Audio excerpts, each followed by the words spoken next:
آسمان سے بارش برستی ہے لیکن اس کا فائدہ آسمان کو نہیں ہوتا، اس کا فائدہ زمین کو ہوتا ہے۔ زمین سے سبزہ اگتا ہے اور وہ سبزہ زمین کے لیے نفع بخش نہیں ہے، وہ زمین کے باسیوں کے لیے نفع بخش ہے۔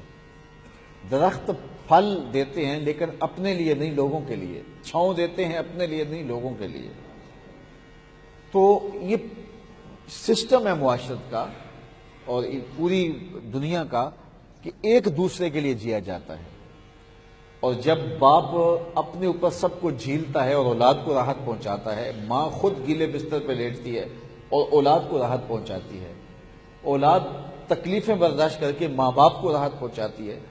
جب اس فلسفے پہ جو فطری فلسفہ ہے، انسانیت کے لیے فطری فلسفہ ہے، اور پوری انسانیت چھوڑ کے بلکہ کائنات کی ہر شے جو ہے وہ اسی نظم پہ قائم ہے کہ ہر کوئی ایک دوسرے کے لیے نفع کا سبب ہے۔ ایک بھینس لے لیجئے، وہ اپنے بچے کو تو دودھ پلاتی ہے، اس کا دودھ انسانوں کے لیے ہے اور اس کا گوشت جو ہے وہ دوسروں کے لیے ہے۔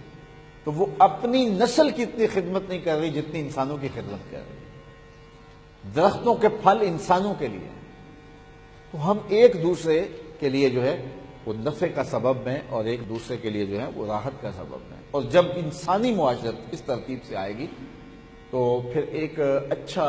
اسلامی معاشرہ اور اسلامی معاشرت جو ہے وہ تشکیل پائے گی۔ قرآن مجید نے اس حقیقت کو ان الفاظ میں بیان کیا، ما ينفع الناس فیمکث فی الارض، جو لوگوں کے لیے نفع کا سبب ہوگا اس کو ہم زمین کے اوپر جو ہے وہ ٹھہرائیں گے، زمین کے اوپر اس کو ٹھہراؤ دیں گے، زمین کے اوپر اس کو تمکین دیں گے، اور زمین کے اوپر جو ہے وہ اس کو ہم فروغ دیں گے جو لوگوں کے لیے نفع کا سبب ہوا۔ تو یہ ایک اصول اگر انسان سمجھ لے اچھی طرح سے تو وہ اپنے اندر سے سکون تلاش کر سکتا ہے۔ جب وہ لوگوں کو نفع پہنچاتا ہے، ایک ماں ہے جب وہ اپنے بیٹے کو کھلا دیتی ہے اور خود بھوک بھی کاٹ لیتی ہے تو اس کو اس بھوک سے تکلیف نہیں ہوتی، حالانکہ بھوک اس کا اندر توڑ رہی ہوتی ہے، لیکن بیٹے کو اس نے جو کھلایا ہے، اس کو جو اس نے سیراب کیا ہے، وہ اتنی تسکین اسے دے رہا ہوتا ہے کہ اس کو اپنی بھوک جو ہے وہ تکلیف نہیں دے رہی ہوتی۔ تو دوسروں کو آرام پہنچانے کا جو فائدہ پہنچتا ہے اور جو اس کا نفع پہنچتا ہے اور اس سے جو راحت نصیب ہوتی ہے وہ تکلیفوں کو ختم کر دیتی ہے۔ تو اگر پورا انسانی معاشرہ اس اصول کے اوپر اپنی زندگی گزارنے کا فیصلہ کر لیں کہ میں دوسروں کو نفع پہنچانا ہے، دوسروں کو راحت پہنچانی ہے، تو اپنے آپ کو میں تکلف میں بھی ڈال لوں گا، تو پھر اس کا نتیجہ یہ ہوگا کہ وہ خود بھی سکون اور طمانینت پائے گا اور خود بھی ایک راحت کی زندگی جو ہے وہ گزارنا شروع کر دے گا۔ ہم اپنی راحت کے لیے دوسروں کو دکھ میں ڈالتے ہیں، اپنا مال اکٹھا کرنے کے لیے لوگوں کا خون نچوڑتے ہیں،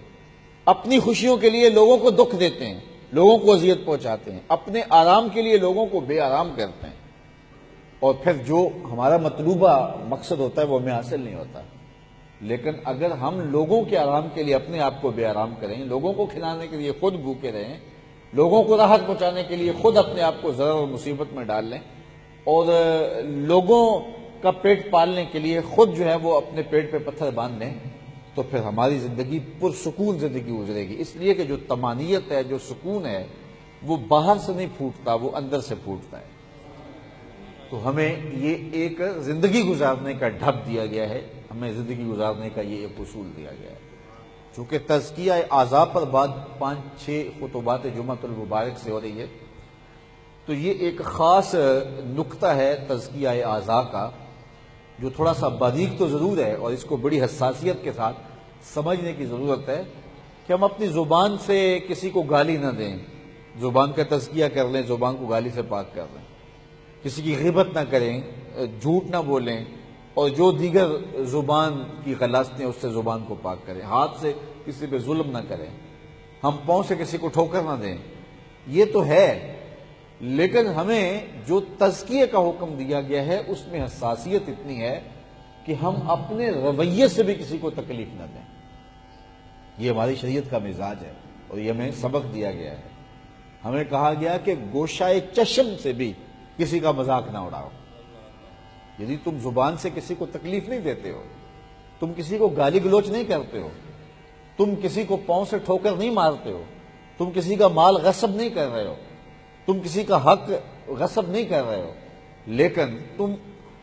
اپنے گوشہ چشم سے، اپنے انداز سے، اپنے رویے سے کسی کو حقیر جان رہے ہو، تو ہماری شریعت اسلامیہ تمہیں اس پر بھی قدغن لگاتی ہے کہ تمہارے گوشہ چشم سے بھی کسی کی حقارت کا انداز نہیں پھوٹنا چاہیے۔ دو آدمی بیٹھے ہوں تو ان میں سے ایک آدمی کو الگ کر کے سرگوشی کرنے سے شریعت میں منع کیا ہے۔ کیوں منع کیا ہے؟ اس لیے کہ دوسرے شخص کو جو ہے وہ اپنا وجود غیر اہم لگے گا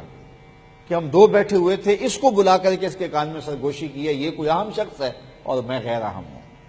تو شریعت نے اس سے منع کر دیا ہے کہ دو آدمی بیٹھے ہوئے ہوں اور تم نے بات کرنی ہے تو اس سے سرگوشی نہ کرو، کیونکہ اس کے قلب کو، اس کے دل کو جو ہے وہ رنج پہنچے گا، اس کو اپنی اہمیت کم دکھائی دے گی کہ میرے سے سرگوشی نہیں کی، تو اس کے لیے تم اور موقع تلاش کر لینا اگر ضروری ہے اس سے پردے میں بات کرنے کی۔ تو اس سے شریعت اسلامیہ کی حساسیت کا اندازہ کریں کہ کس قدر شریعت لوگوں کے جذبات کا خیال اور لحاظ رکھتی ہے۔